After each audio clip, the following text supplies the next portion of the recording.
پیر سید صابر حسین شاہ جیلانی کے دوسرے سالانہ عرس کی تقریب دارالعلوم قادریہ جیلانیہ والتھم اسٹور لندن میں منعقد ہوئی۔ محرم الحرام کی مناسبت سے ان کے سالانہ عرس کے موقع پر ایک عظیم الشان امام حسین کانفرنس کا بھی انعقاد کیا گیا۔ پیر مظہر حسین شاہ جیلانی کی زیر نگرانی ہونے والے اس عرس مبارک اور امام حسین کانفرنس میں برطانیہ بھر سے علماء، مشائخ، ثناءخواں اور پیر سید صابر حسین شاہ جیلانی کے عقیدت مندوں اور شاگردوں کی کثیر تعداد نے شرکت کی۔ مزید تفصیلات لندن سے صغیر بھٹی کی اس رپورٹ میں۔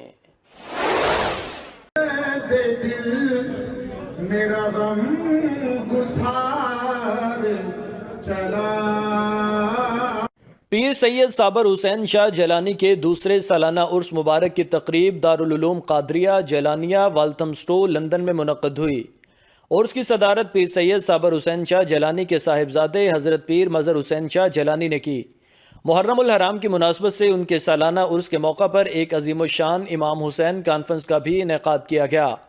پیر مظہر حسین شاہ جیلانی کی زیر صدارت ہونے والے اس عرس مبارک اور امام حسین کانفرنس میں برطانیہ بھر سے علماء کرام، مشائخ اور پیر سید صابر حسین شاہ جیلانی کے عقیدت مندوں اور شاگردوں کی کثیر تعداد نے شرکت کی۔ آج سکھ میں تیرا دیگ دھیری ہے، کیوں دلڑی اداس۔ سبحان اللہ سبحان اللہ، اس صورت نو میں جانا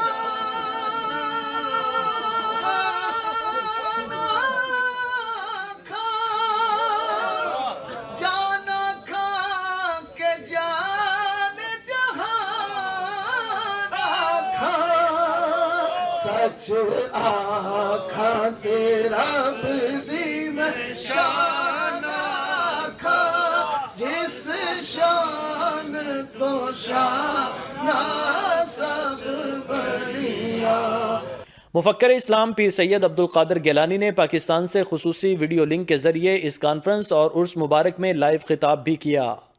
اس موقع پر علماء کرام جن میں علامہ قاضی عبدالعزیز چشتی، علامہ پیر سید انور شاہ، علامہ پیر سید مزمل شاہ، علامہ سید رفاقت حسین اٹلی، علامہ حافظ فاروق چشتی، علامہ قاری محمد نور عبداللہ پاکستان، صاحبزادہ محمد رفیق چشتی، قاری شاہ محمد نوری، قاری نیاز احمد صدیقی، سید افتخار حسین شاہ، حافظ عبدالغفور، قاری علی محمد، احمد رضا قادری، الحاج محمد گلزار، قاری واجد چشتی اور علامہ پیر حافظ سید محمد حیدر ترمذی نے خطاب کرتے ہوئے پیر سید صابر حسین شاہ جیلانی کی علمی اور دینی خدمات کو بھرپور انداز میں خراج عقیدت پیش کیا۔ انہوں نے کہا کہ پیر سید صابر حسین شاہ جیلانی نے ساری زندگی قرآن اور حدیث کی تعلیم میں صرف کی۔ وہ ہمیشہ اپنے بڑے بھائی پیر سید عبدالقادر شاہ گیلانی کے شانہ بشانہ برطانیہ میں فروغ اسلام کے لیے کھڑے رہے۔ وہ وفا کا بہترین پیکر تھے اور انہوں نے دین اسلام کے فروغ کے لیے دن رات ایک کیا۔ علماء کرام نے خطاب کرتے ہوئے کہا کہ حضرت امام حسین رضی اللہ تعالی عنہ کسی ایک مکتبہ کے نہیں بلکہ انسانیت کے امام ہیں۔ تاریخ انسانیت میں قربانی امام حسین جیسی مثال نہیں۔ حضرت امام حسین رضی اللہ تعالی عنہ کو حکومت کی فکر نہ تھی۔ انہوں نے دین محمد کے خلاف بغاوت برداشت نہ کی اور رہتی دنیا تک امام حسین کا ذکر اسی طرح چلتا رہے گا۔